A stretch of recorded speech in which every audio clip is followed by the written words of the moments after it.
Con José de los Santos Echevarría. Vamos a ver si lo tenemos ya por ahí en contacto a través de nuestra sala de Zoom para platicar un poco acerca precisamente de algunos temas interesantes que hoy están siendo portada a nivel periodístico. Vamos a ver, creo que lo tenemos ahí en sala, el licenciado José de los Santos Echevarría, a ver si prende la cámara y el micrófono de tal forma que podamos... Ahí está, ahora sí, exacto, ahí está parpadeando, así que vamos a ver, ahora sí. Bienvenidos, José de los Santos Echevarría. Sus impresiones acerca de la noticia con la que nos acostamos anoche, donde precisamente el Tribunal Electoral decide, luego de 10 horas de deliberación, inhabilitar a el señor Ricardo Martinelli, quien se encuentra asilado en la Embajada de Nicaragua en Panamá. Buenos días, Álvaro. Buenos días, Beca, y buenos días, Ana Matilde. Buenos días, Buenos don días José. y buenos días a todos tus estimados radioescuchas. Yo creo que la noticia no debe haber sorprendido prácticamente a nadie. Esto se esperaba, era lo que tenía que ocurrir, y además, a pesar de que lo esperábamos, definitivamente que rompe el tablero de la política para los próximos 60 días que tenemos en la campaña electoral, porque crea muchas interrogantes y además elimina un actor importante en esta campaña. Señor José de los Santos Echevarría, estamos en una campaña política en la que mucha gente se pregunta cómo lo van a hacer. Usted fue parte de la Contraloría General de la República como subcontralor y luego como Contralor de la República en tiempos de austeridad. ¿Usted cree que vamos en esa misma dirección en este quinquenio que viene y todavía los candidatos no lo han entendido, o vamos a tener una época para derrochar y malgastar como la tuvimos en años anteriores? Eso, en primer lugar, va a depender de quién llegue a la presidencia de la República y cuál va a ser su comportamiento en la administración de las finanzas públicas. Si llega una persona que no cree en la eficiencia del control del gasto público, si llegamos a una persona que cree que la estrategia para mantener la economía es el endeudamiento y no la creación de riqueza, entonces el país se va a seguir endeudando y deteriorando. Pero si llega una persona con la responsabilidad de ser un estadista que logre transformar el camino de la economía panameña, yo soy todavía optimista de que la economía panameña tiene grandes oportunidades para buscar grandes motores de desarrollo económico que todavía no se han aprovechado, y que la economía panameña es bien manejada en un periodo muy corto de plazo, podría realmente volver a épocas de bonanza y de prosperidad. Se necesita el papel de un contralor. ¿De qué tipo de contralor? Porque pareciera que en este quinquenio no hemos tenido contralor. Yo siento que la Contraloría General de la República, en primer lugar, debe cumplir con su función de fiscalización del buen uso de los fondos del Estado, y se necesita una Contraloría o un Contralor que esté comprometido con esa orientación y que esté también comprometido con el cumplimiento de la Constitución Nacional. Me preocupa en este momento que una de las estrategias que se ha diseñado para el mantenimiento del poder fue incluir en la nueva ley de la Contraloría General de la República un artículo mediante el cual el Contralor General puede por sí y ante sí decidir el destino y uso que se le dé a las auditorías que realiza la Contraloría General de la Que está República. demandado que está demandado, don José Chen, que está demandado ante la Corte Suprema de Justicia, y esperemos que se pronuncie oportunamente para que no sean las mismas reglas que están rigiendo ahora mediante una ley bastante absurda, porque esa no es la única falla que planteó, sino también el tema de la estabilidad esa tan pronta como que no era antes en la Contraloría, y permitía que la estabilidad era real, la estabilidad era de personas formadas dentro de la institución y no a los vaivenes políticos, que siempre había sido siempre la fortaleza de la Contraloría. No importa qué Contralor pusieran, el movimiento del personal que acompañaba al Contralor, por lo general, hace varios gobiernos atrás, esto cambió desde el gobierno del señor Ricardo Martinelli, nombrar contralor, un contralor muy cercano a quien gobierna. Yo estoy muy clara, don José Chen, que uno no puede nombrar una contralora o un contralor de un partido, por ejemplo, opositor, o que ideológicamente sea totalmente contrario a ti. A ti me refiero a quien gobierna, ¿no? Por la gestión de gobierno. Pero tampoco a alguien que venga de tus filas políticas, porque hemos visto lo que eso significa. Las lealtades están puestas en el gobernante y no en la gestión pública. Y se necesitan contralores cuyas lealtades estén primero en la Constitución y segundo en la gestión, en la eficiente gestión pública y la transparente gestión pública. Definitivamente, Ana Matilde, el tema es más profundo, porque en el libro que acabo de publicar, en donde establezco 10 estrategias para el control político de Panamá, además de mencionar el tema de la Contraloría, una de las estrategias que este gobierno ha implementado y que es sumamente peligroso para la vida democrática y para el desarrollo económico del país es el control total de la estructura del Estado panameño. En esta administración se ha implementado la estrategia de controlar todo el Estado panameño, no solamente del Ejecutivo, sino que nos secuestró el órgano legislativo, y afortunadamente ahora vemos ciertos cambios en el órgano judicial en la cúpula.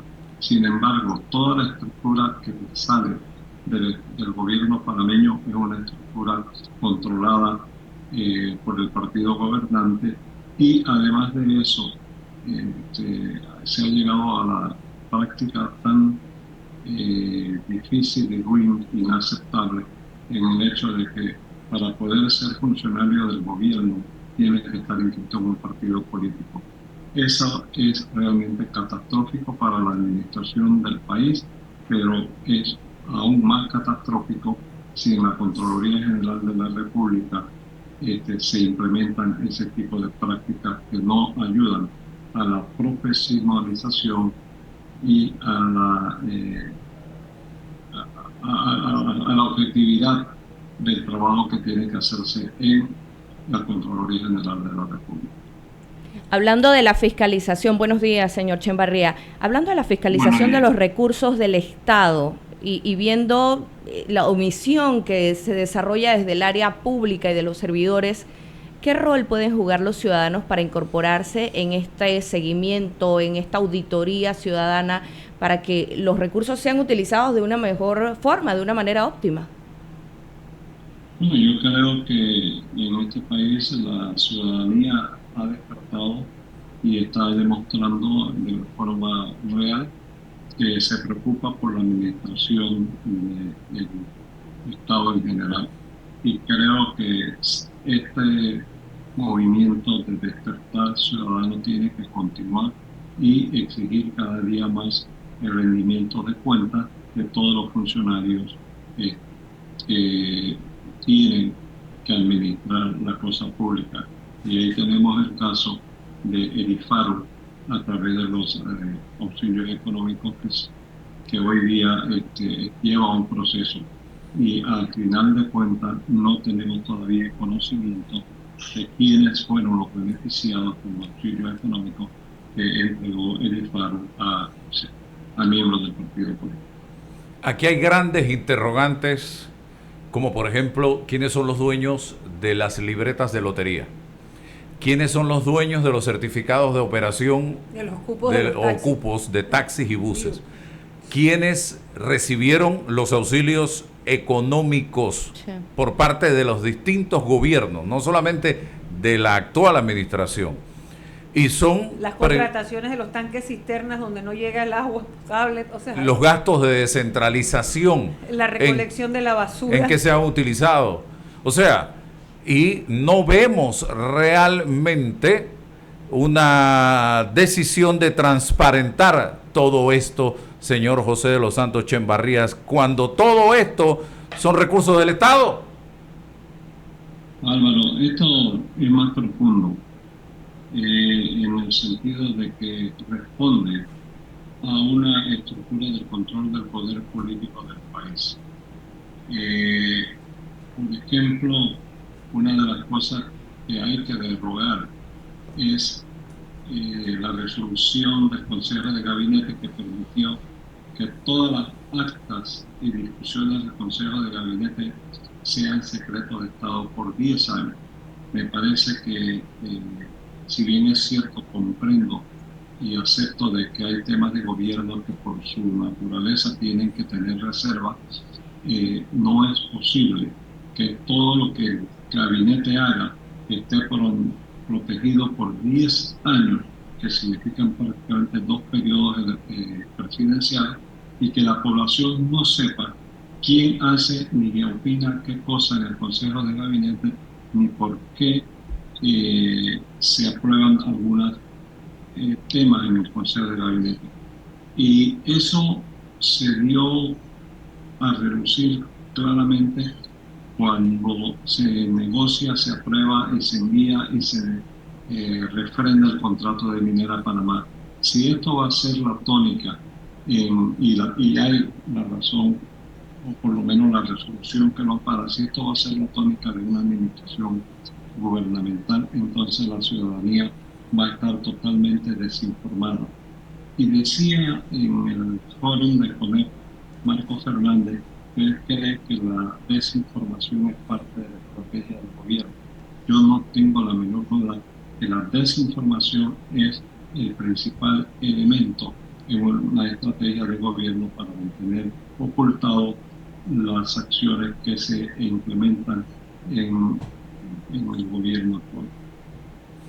Bien, he recibido este libro de la autoría de José Chen-Barrías, En nombre de la democracia, que contiene artículos de Guillermo Márquez Amado, Francisco Carreira Pití, con el análisis de José Chen-Barrías, En nombre de la democracia. Y salta a la vista aquello de que se ha hablado, de que el panameño vota pero no elige en el índice, en la presentación. Luego viene la parte 1, la parte 2, la parte 3, parte 4, parte 5 y parte 6, que es como el índice del libro, pero habla inicialmente de eso, que los pueblos votan pero no eligen.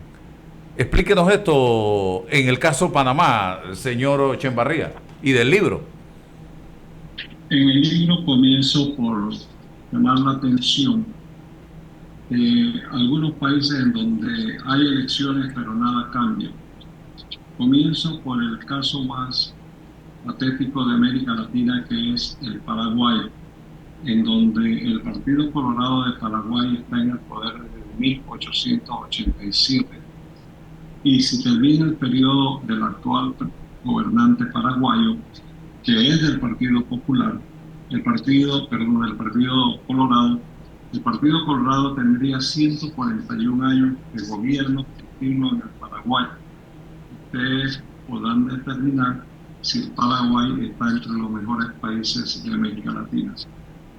Sigo con el caso de México.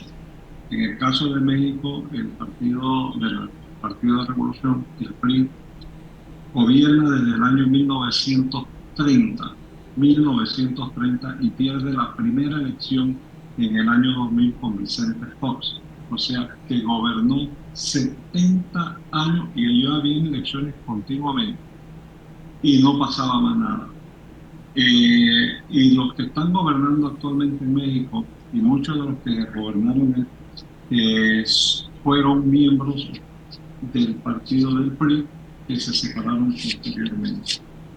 En el caso de Cuba, que está desde 1959 en el poder, llevan 65 años de gobierno y allá hay elecciones cada 2 años, cada 4 años dependiendo, y nada cambia. Y el cuarto caso que menciono es el caso de Panamá. En Panamá, el PRD, salvo algunos gobiernos que no han sido PRD, pero si uno lo toma desde 1968, cuando dan el golpe de Estado, al año 24, el PRD tiene 56 años de gobierno. Por lo tanto, lo que es nuestro país en gran medida es la responsabilidad del Partido Revolucionario Democrático. Y además, en eso dedico un par de consideraciones importantes. El PRD tiene una larga historia de cambios de presidentes de la República durante el periodo del régimen militar, pero además cuando se abre la apertura democrática, en las primeras elecciones en el año 84, el PRD se roba las elecciones por 1.713 votos. Después, en las segundas elecciones en el 1989, al no poder ganar las elecciones, el PRD elimina y anula las elecciones del año 89 y lamentablemente, pues, si no hubiera sido por una invasión, el presidente Lara no llega a la presidencia. Y el tercer caso es el caso del doctor Ernesto Pérez Valladares, que ya en el periodo democrático, perdón, en el periodo democrático intenta reelegirse para conseguir manteniendo el poder político. En el caso de Nicaragua es bien interesante también, porque después de Panamá, Nicaragua lleva 45 años de gobierno sandinista, salvo 3 periodos en el cual gobernó doña Violeta Chamorro, y donde gobernaron dos liberales. Pero llevan 45 años de gobierno. Y en el caso de Nicaragua, ustedes saben lo que está ocurriendo, en donde allí no va a haber elecciones que tengan ninguna posibilidad de cambiar a don Daniel Ortega como presidente de la República, y vemos todas las estrategias de implementaciones de acciones políticas que se han tomado en Nicaragua. Y seguimos con el último país, que es Venezuela. Venezuela tiene 26 años, desde 1999, de estar gobernando el partido bolivariano, el PSV de Venezuela, y ya sabemos lo que ha ocurrido últimamente, en el sentido de que a Corina Machado se le ha suspendido, a María Corina Machado se le ha suspendido su participación en su proceso de política. Así que comienzo a analizar realidades políticas en donde la mayoría de estos países, los pueblos tienen elecciones, pero nada cambia porque los pueblos eligen, votan, pero no eligen. Después creo que comienzo a analizar la estrategia política panameña, y en la página del libro, si lo miran en la página 31, hay un esquema piramidal de cuál es la estrategia para consolidar el control político y mantenerse en el poder del PRD. Aquí están para mí las 10 estrategias que no son acciones a la ligera, sino que son acciones debidamente estructuradas para mantener el control político. Y comienzo por la base del control geográfico y político del país, que son los representantes de corregimiento. Aquí, cuando se estableció que los corregimientos serían la base del control político, se establecieron 505 en la década del 70, y ahora, hoy día, hay 701 corregimientos y posiblemente en trámite otros más. Panamá no necesita 700 corregimientos. y sobre todo corregimientos en donde la población electoral son de 200, 300 personas. Y creo que hay que ver cómo se estructura los corregimientos, porque hay muchísimos corregimientos en donde no hay siquiera una población que uno podría decir que justifica su creación. Y en el caso, por ejemplo, de la provincia de Los Santos, que tiene 81 corregimientos en una provincia sumamente pequeña. Y así sigo, Álvaro, estructurando las decisiones que se han tomado en los últimos años para estructurar y mantener el poder político en Panamá. Y resumiendo, entro entonces en algunas cosas coyunturales para esta elección del próximo 5 de mayo. Y esos coyunturales, hay algunas cosas que los panameños no le ponemos atención. 185.000 personas tienen derecho a voto anticipado. Todos los mayores de 70 años de edad pueden votar con cédulas vencidas, porque no necesitan la denominación de su cédula. Hay alrededor de casi 3.000 panameños mayores de 101 años. A mí no me sorprendería que si en el Seguro Social algunos muertos cobran sus pensiones. A mí no me extrañaría que en estas elecciones algunos muertos salgan a votar, porque el margen de los 70 hacia adelante no tienen que renovar su cédula. Eso podría ser un problema. Y otra de las cosas que también establezco es que en los centros penitenciarios para estas elecciones hay 79 mesas de votación. 79 mesas de votación, y muchas personas probablemente no se preocupan cuál es la mecánica y la dinámica que se presenta en los centros penitenciarios para el proceso electoral. ¿Quién realmente manda en los centros penitenciarios? ¿Los jefes de las bandas o simplemente quien custodia a los privados de libertad? Muy bien. Y por último, presento una serie de estadísticas electorales, todas oficiales, que me parecen son importantes para el análisis. ¿Dónde está la venta del libro, don José de Echenbarría? La venta de libros solo se está vendiendo en la librería cultural Portobelo. Ok. Editorial Portobelo. Bueno, muchas gracias. Y gracias por el Señor libro, Echenbarría. José Chen.